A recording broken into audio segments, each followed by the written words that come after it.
The scent of ink and damp plaster clung to the air in Scholar Chen's compound, a fragrance Lian associated with duty and the slow erosion of hope. Outside the Moon Gate, the provincial town buzzed with the life of the Yangtze, but within these walls, silence reigned, broken only by the rustle of bamboo leaves and the measured cadence of her father's pronouncements. Lian, 17, traced the character for endure on a discarded sheet of calligraphy paper, her brushstrokes finer than the thread binding her future. Her impending marriage to the merchant's son Feng Huang felt less like a union and more like a carefully constructed tomb. Whispers had reached her, carried by servants like poisoned darts. Whispers of his cruelty, his degenerate appetites, masked by his family's burgeoning wealth. Her father, Scholar Chen, a man whose integrity was fraying under financial strain, saw only salvation. Duty, he called it. Lian saw suffocation. Tonight, the whispers solidified into certainty. Huddled behind a screen, she heard her father finalizing the details with the matchmaker, the date set for 3 days hence. Feng Huang's name was spoken with reverence for his silver, not his character. A chill, colder than the autumn air seeping through the paper windows, settled in Lian's heart. Endure? No. The character blurred under a sudden tear. That night, as the compound slept under a sliver of moon, Lian moved with the silence she had cultivated over years of quiet observation. Her finest silk robes were left folded. She donned practical cotton trousers and a tunic, relics of a childhood spent exploring the neglected corners of the garden. Into a small bundle, she tucked a few pieces of her mother's jade jewelry, her only inheritance of value, and a small pouch of silver coins saved meticulously from festival gifts. Her calligraphy brushes, her books, the trappings of her refined cage, all were left behind.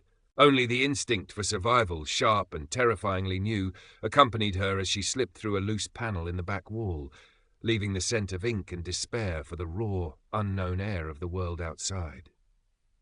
The journey to the Yangtze docks was a descent into chaos. The pre-dawn streets, initially quiet, rapidly filled with the clamour of vendors, porters, and travellers. The air, thick with the smells of coal smoke, river mud, frying dough, and unwashed bodies, assaulted Lian's senses, so different from the curated sense of her home. She clutched her small bundle, trying to appear purposeful, invisible, but her fine features and hesitant movements marked her as prey. A rough-looking man deliberately jostled her, his hand brushing against the pouch at her waist. She stumbled back, heart hammering, managing to keep her coins but losing her footing on the slick cobblestones. Humiliation burned hotter than fear. She saw eyes watching, assessing, indifferent. No one offered a hand. This was the world her father's walls had hidden, vast, loud, and utterly uncaring. She needed passage on a river junk, heading downstream, anywhere away from here. Approaching a ticket seller, a man with eyes like chipped porcelain, she inquired about the fare. He named a price that seemed exorbitant, his gaze lingering on the jade pin holding her hair. Swallowing her indignation, Lian bartered haltingly, her voice barely audible above the din. He laughed, a short barking sound, and snatched the silver she offered, thrusting a flimsy wooden token into her hand without counting the change. Cheated, she knew it, but challenging him felt impossibly dangerous. She retreated, clutching the token, the first harsh lesson learned. Value here was determined by ruthlessness, not refinement. Boarding the crowded ferry was another ordeal. People pushed, shouted, spat. Livestock jostled against passengers. Lian found a small space near the railing, trying to shrink into herself. Amidst the throng, her eyes caught on a man standing apart near the stern. He was perhaps in his mid-20s, lean and wiry, dressed in rough, travel-stained clothes. His face was unremarkable, save for a scar tracing a thin white line across his forearm, and eyes that seemed to absorb everything without reaction, haunted and weary. He carried himself with a stillness that was jarring amidst the surrounding chaos. For a moment, their eyes met, hers wide with fear and disorientation, his detached, assessing, then flicking away as if she were merely another piece of the turbulent scenery. He was just another anonymous figure, yet something in his profound disengagement resonated with her own dawning sense of isolation. As the junk pulled away from the dock, churning muddy water, Lian allowed herself a small breath of relief. She was moving, escaping, but the relief was short-lived. Scanning the passengers settling in for the journey, her gaze snagged on a man seated unobtrusively on a pile of cargo sacks. Middle-aged, dressed in plain blue cotton, he could have been any merchant or minor official, yet he hadn't been among those boarding with her. And his eyes, sharp and patient, were fixed directly on her, not with the lewdness or casual curiosity of others, but with a focused, professional intensity. A chill snaked down Lion's spine. Mr. Feng, it had to be. Her family hadn't waited. They had sent someone. Panic, cold and sharp, seized her. The river, moments ago a symbol of escape, now felt like a closing trap. She wasn't just fleeing a marriage, she was being hunted. She had to disappear, truly disappear, at the next stop. The vast, indifferent world suddenly felt terrifyingly small, its eyes all focused on her. The next town was larger, a bustling river port where goods were transferred and passengers came and went in a dizzying stream. Lian disembarked quickly, melting into the crowd, moving towards the city gates. She kept her head down, pulling her simple scarf lower over her face, acutely aware of Mr. Feng somewhere behind her. She couldn't see him, but she felt his presence like a physical weight. She ducked into narrow alleyways, twisting and turning through the labyrinthine streets, heart pounding against her ribs. The noise, the smells, the sheer press of humanity were overwhelming, yet offered a fragile camouflage. She needed to find somewhere to hide, somewhere anonymous. An old inn, perhaps, one catering to rougher travellers where questions weren't asked. She found such a place on a side street near the granaries, its sign faded, the doorway dark. Inside, the air was thick with cheap wine and stale smoke. A few rough-looking men eyed her briefly, then returned to their cups. The innkeeper, a stout woman with wary eyes, barely glanced at her as Lian paid for a small, windowless room at the back.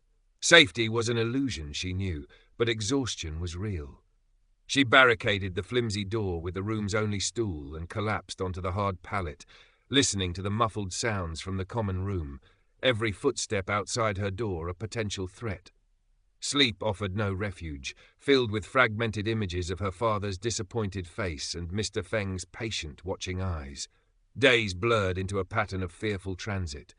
She travelled by foot when she could, avoiding main roads, sleeping in hidden groves or abandoned shrines when inns felt too exposed. She learned to hoard her dwindling coins, to eat sparingly, to read the subtle signs of danger in a stranger's gaze.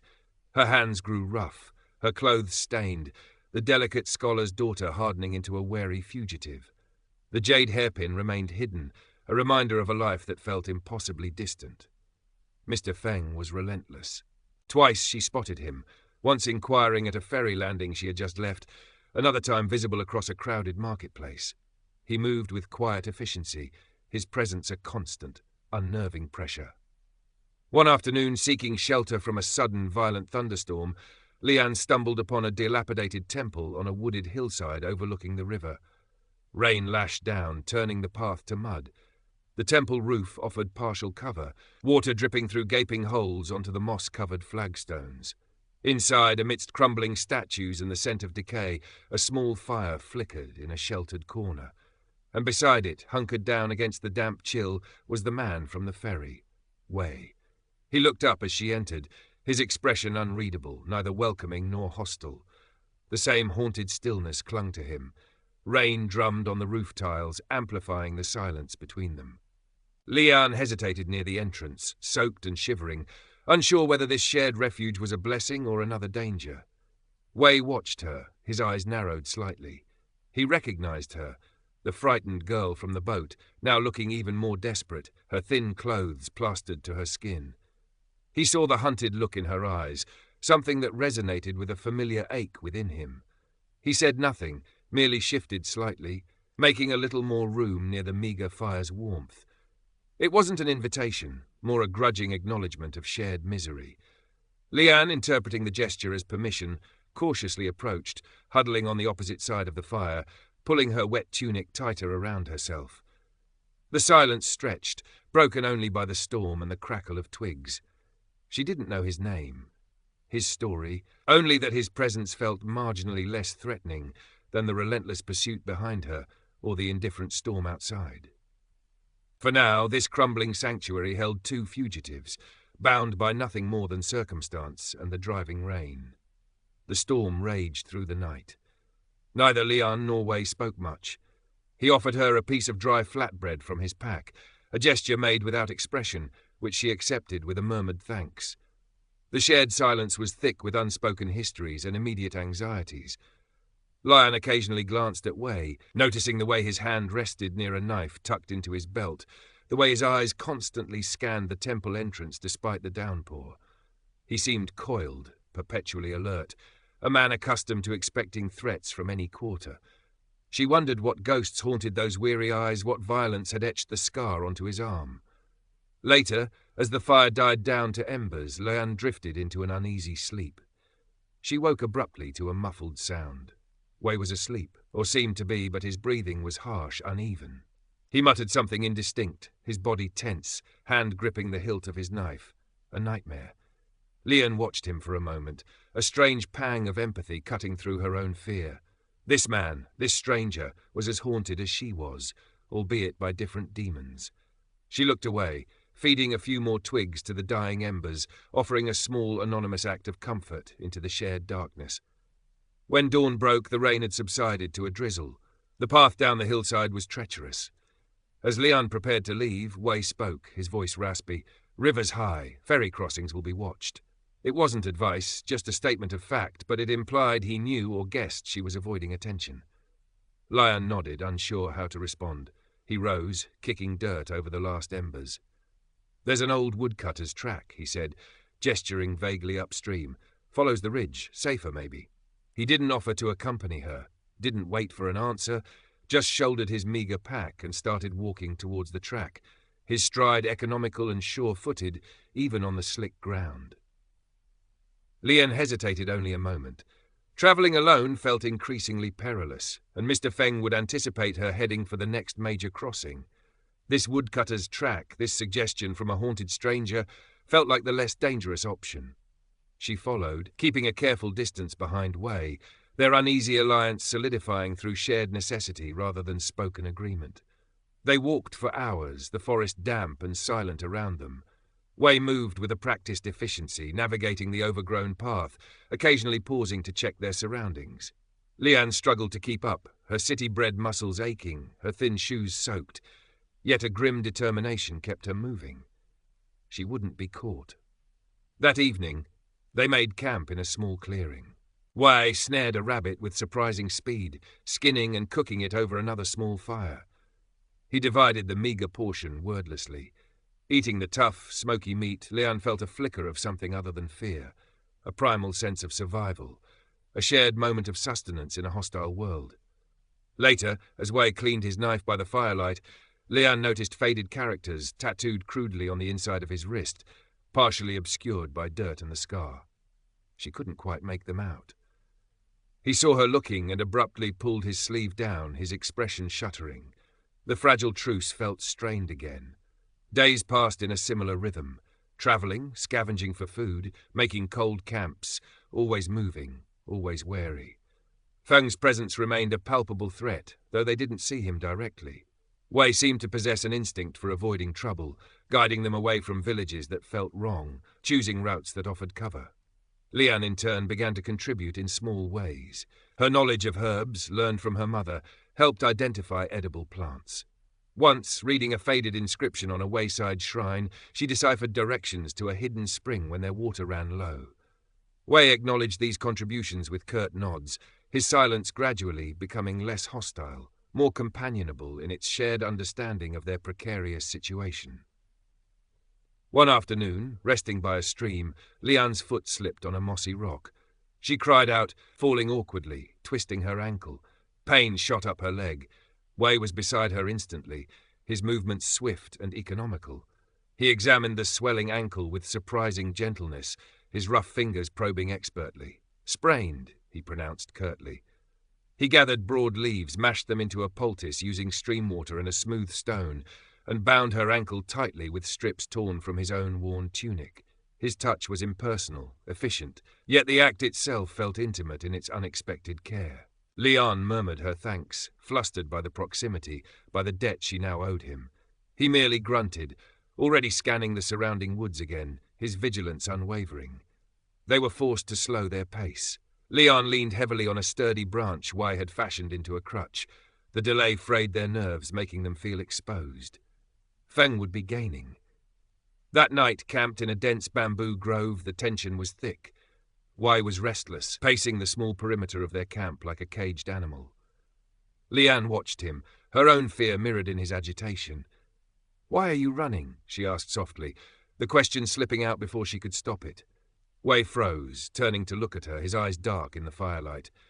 "Same reason as you, I expect," he said, his voice flat. "Trying to outrun the ghosts."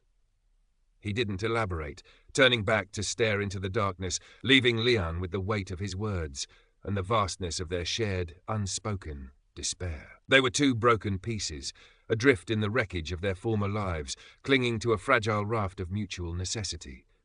The world had stripped them bare, leaving only the raw instinct to survive, and perhaps the nascent, terrifying possibility of trust. The proximity forced by Lian's injury and the ever-present threat of Fang pushed them into a closer, albeit still wary, reliance. Wei adjusted his pace to hers, often scouting ahead while she rested her ankle, returning with foraged berries or news of the path. He remained taciturn, but moments of connection occurred, small and fragile. Once, huddled against a cold wind, Lian shivered uncontrollably. Wei, without looking at her, draped his own outer padded jacket over her shoulders before moving away to gather more firewood. The garment smelled faintly of wood smoke, and something uniquely him, a scent of ingrained wariness. Lian clutched it tighter, a confusing warmth spreading through her that had little to do with the jacket itself.